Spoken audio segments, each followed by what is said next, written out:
Hi, everyone, and welcome to AB Conversations, where we will help you CFP your way out of it.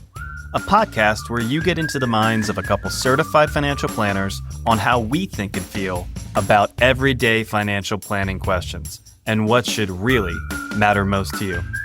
A healthier financial life starts now. So today, let's talk about wealthy people that may not have wealth in the way that people traditionally hire us to manage, right? And we're going to speak to those that don't have portfolios that send them a paycheck, right? Wealth is created in many different ways. We'll talk about businesses, real estate, land, maybe even art. The key here is to maybe articulate those planning challenges, right? It's not building wealth. They've done that or collected that over time in a different way. Mhm. Let's talk about turning that illiquid value into something that's going to feel usable. Of course, we're often hired around retirement. Say that 5 times Yeah. fast. How do we turn these things, Adam, into something we can live off of? Yeah. Yeah, especially when it comes to, I'll say the traditional retirement planning space that we live in. It's, okay, I get to retirement, but now my normal paycheck has stopped. How do I recreate that? And this is a completely different realm, right? When there are illiquid assets, right? Illiquid Yeah. investments over time. You said it, right? It's people have different pieces of real estate, rental properties, apartment buildings. You have plenty of clients that run a business. Family farms. Yeah. Yeah, yeah, farms are a big one in this area. Or you mentioned earlier, just collectibles, right? We've heard it from art to classic cars, you Yeah. name it, the family heirlooms that have some value, but you can't go out and pay a bill or, take Yeah. income from a piece of art, for example, right? There's just different planning strategies that go into these more illiquid type of investments. Right. They're not poor by the sense of net worth, right? I think traditional planning, Yeah. like you said, I need to have investments to go hire a financial advisor, right? We live in that planning space, but it's to be clear, these are people that don't have a net worth problem. They're just not liquid, right? So oftentimes then they're going to come to us at some point and go, I'm ready to retire, right? I'm ready to sell my business. I'm ready to liquidate this. I just don't know what comes next, right? Because now if that's liquidated, what do I do? And sometimes it's even before that happens, it's, well, I know there's going to be a process to this. I know there may be dominoes. Let's talk about some of these things today. Uh, Hmm. Hmm. let's be clear, these people have a net worth that they probably could live a comfortable retirement of. It's just not as simple as giving the boss your final day because you've got this 401k that Yeah. now is going to turn into a paycheck. There are many other planning challenges. I'll throw it to you. Let's Yeah. maybe just go through what those challenges are and how we might be able to help. Yeah, so you said it, right, and I'll just double down on it. This type of planning is very different than, yeah, you have a 401k or we have just a non-retirement investment account, and I need $10,000 to support my, whatever I'm going to do in retirement. I'm going to take a trip this year. I call up my advisor. I say, hey, send me $10,000. We click some buttons. It's in their account within a matter of days. Takes a little bit more You make it sound planning. really easy, Adam. I'm distilling it down to its simplest form. But Thank you. yes, but now you think about that for, okay, I have this rental property or I have this business or I have this collectible. It's not that simple, right? You can't just click a button within a matter of days and now all of a sudden I have money and I can go do with it what I please. I think there's a lot more that goes into it. And the part of that is just the lead time, right? The planning that goes into it. There's more moving pieces on the front end. And one of those is just, what is this thing valued at? How do I even come up with Yeah, a right. value for a collectible that may not have a very liquid market where you can get comparable, sales prices? Your business needs its own evaluation. Just all of these things. It's just knowing what it's worth is a huge part of that equation.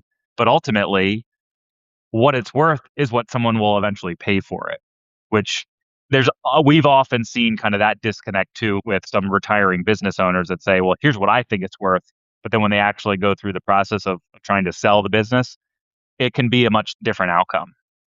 Yeah, so that valuation, the timing of that's like step number one, especially for business owners, landowners, building owners, whatever it is.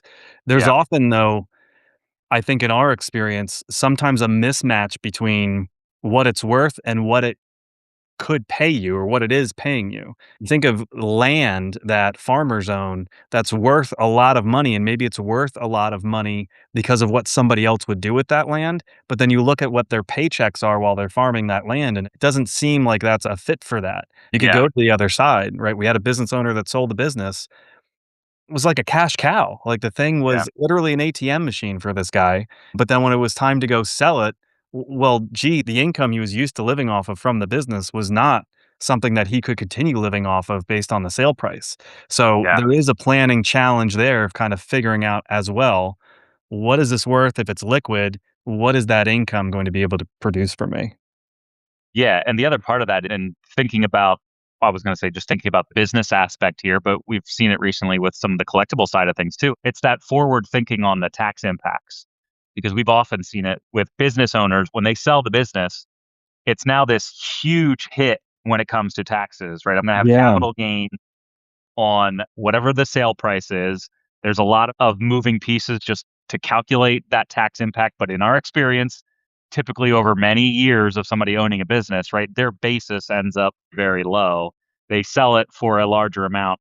And now all of my income may be at a much higher tax Yeah. rate in that given year. So when it comes to those, I'll call them windfalls, even though, right, we're most of this has been kind of created or collected over time, but it is still just that, like, that one time impact of a much higher, income year can have domino effects on some of your other income from a tax standpoint, but just from a planning perspective too. There may be some other proactive strategies to try to minimize the tax bite, which we know, when you're trying to react from a Yeah. planning perspective to try to, especially when it comes to taxes, it can be difficult and your options may be much more limited when you're trying to react rather than try to be proactive with planning.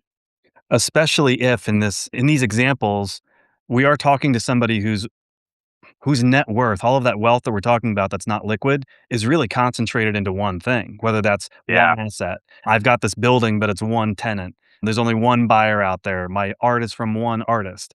Whatever it Yeah. is, if you're really concentrated in that, then the planning flexibility of being able to do something different or do sales in stages or in portions, you may just Yeah. not have those options depending on how concentrated you are, right? Yeah. I'm selling my business. Now maybe we can talk about installment sales, but you Sure. just maybe don't have that flexibility. That's a challenge. Yeah. Yeah. And I guess another challenge is too just the emotional attachment Oh, to sure. whatever the thing is, right? It's my business. It's rental properties. These have been passed down from parents, and I want to keep them in the family. It's the actual property, right? The collectibles. That is a thing. We've certainly seen that, but it's just different through the lens of, I don't know anybody who's attached to their parents' old Vanguard account when they inherit it. Yeah, There might very be an different. investment in there that is, they bought this, it has sentimental value. I don't want to get rid of this particular investment. But yeah, I think just the way that people approach and think about their investments or their assets is very different when it's has some tangible qualities, or I built this thing, versus, Right. well, I have Yeah. this investment account over here and it's just numbers on a piece of paper. Yeah, and we joke about that, especially during down markets, how people might react differently if they were carrying around their liquid net worth in a suitcase of like $100 bills, right? If it Yeah. when Yeah. it's on a statement, maybe it doesn't feel as tangible. But as you're talking about the emotional side, I think there's also, especially if you have that concentration, this is my business, like this is what I built. It's the fear of just doing something wrong or not going about it the right way. What if I sell it and the value goes up? What if we sell the business and now it's like that's who I am? What if I just lose my identity? There's, I think, an emotional hurdle that most people that we deal with in this space have a very hard, and for right reasons, they have a very Yeah. hard time getting over that emotional hurdle before they even click a button or sign a piece of paper or take an agreement to a lawyer or anything like that. Yeah, and even just in the realm of, I'll keep throwing out these same examples, right? It's, I own the business, have rental properties, or I'm a collector. Like, I know these worlds, right? If I haven't also been an investor aside from this specific world that I'm living in and breathing on a day-to-day basis, it's very easy to say, this is what I know and this is what I'm comfortable with. So I don't want to deviate. That thought of now turning this into something liquid, into an area and invest it in an area that I Yeah. just am not familiar with, it worries me. right? You read the headline news. It's very easy to just say, I don't have this other experience and I just want to avoid that. So we've certainly seen that over time too. This is just it can open up a whole new gateway to ways to manage and invest money that just haven't been in their wheelhouse. And that also comes along with a whole heck of a lot of baggage potentially as well. And we saw it. Just brief example. Sometimes that comes into the timing of things too. Gentlemen, if Mm, you sold a business at the very end of 2021, early 2022, now you have this liquidation event.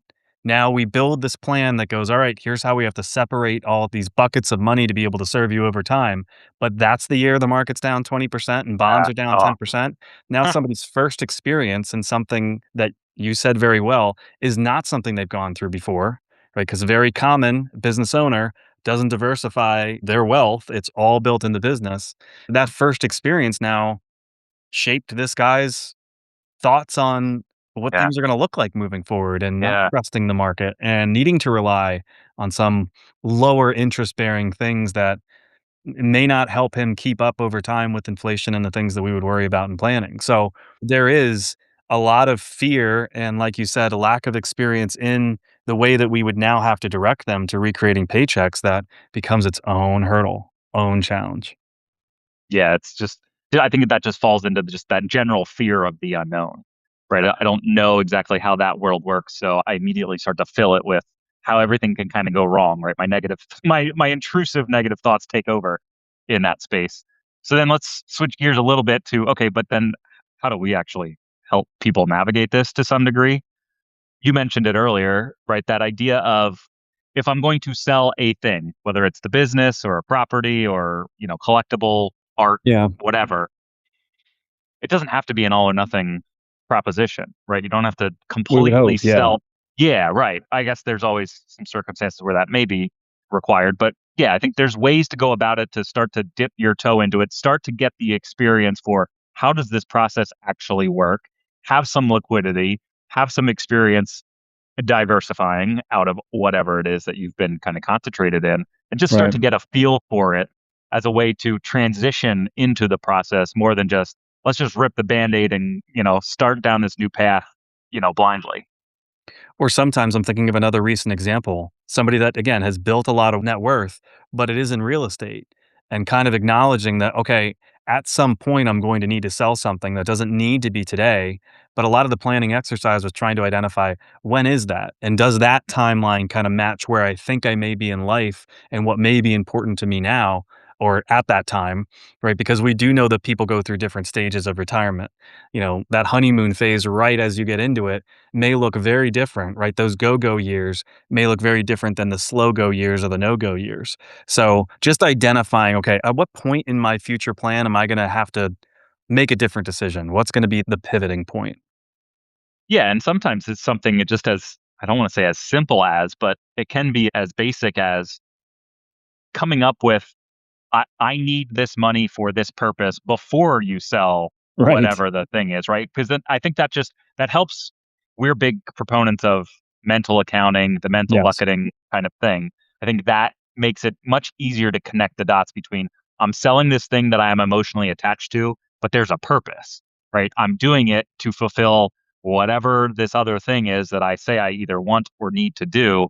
I think that makes it an easier proposition to kind of stomach and just deal with rather than the other side, which is, well, I need to get out of this business or I don't want to own this property anymore. So I'm just going to sell it and then I'll worry about what to do with the cash afterwards. That's usually that black hole of, but then I don't know. I'm just kind Yeah. of dangling in the wind. Yeah, I mean, we've seen that in different examples recently. Again, if there are multiple pieces of art, you sell one piece of art that solves this problem for now Hmm.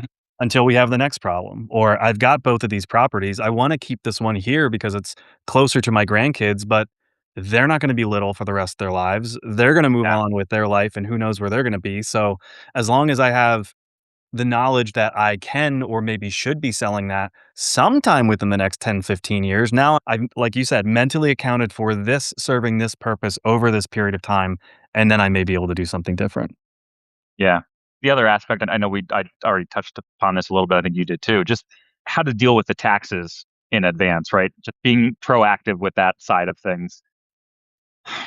Yeah, just something as simple as, if we know we're going to have a bigger tax bill, what levers can we pull, or does it make sense to pull to try to offset some of that, right? Charitable giving is one of those levers that we Sure. often see with clients, which again, it's hard to do that proactively.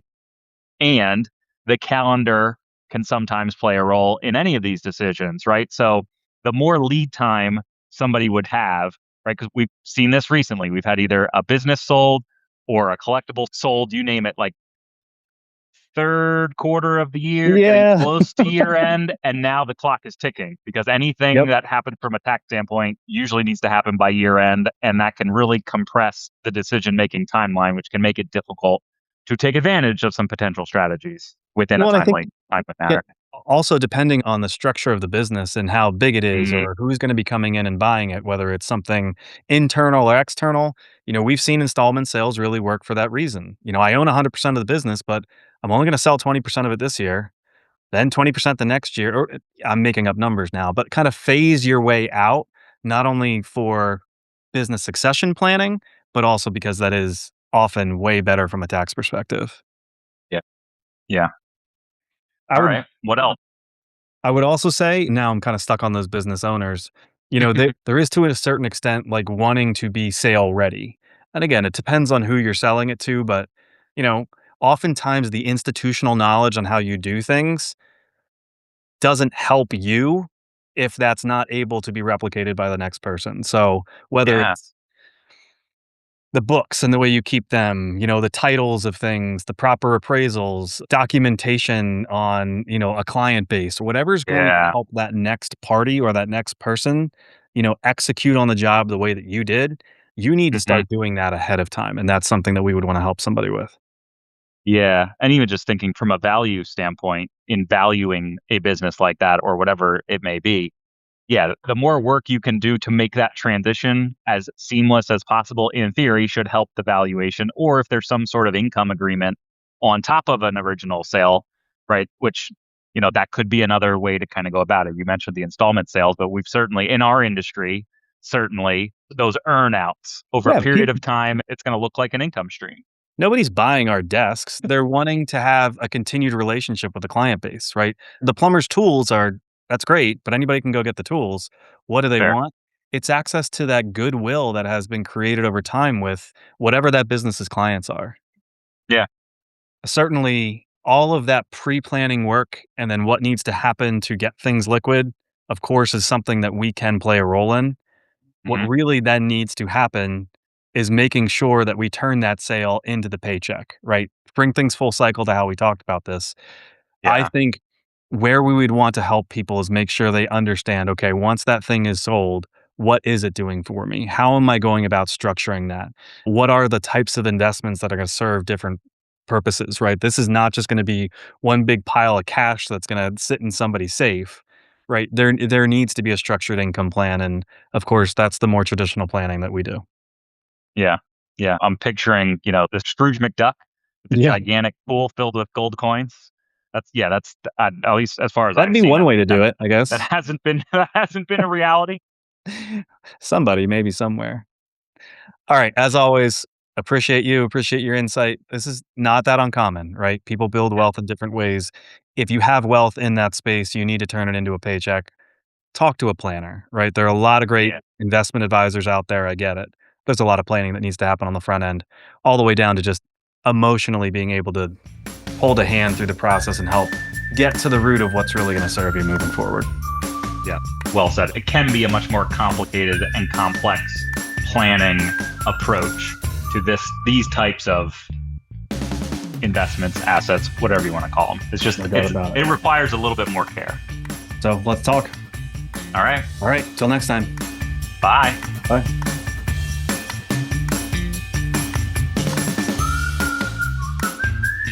Hey everyone, Adam and I really appreciate you tuning in. Please note that the opinions we voiced in this show are for general information only and are not intended to provide specific recommendations for any individual.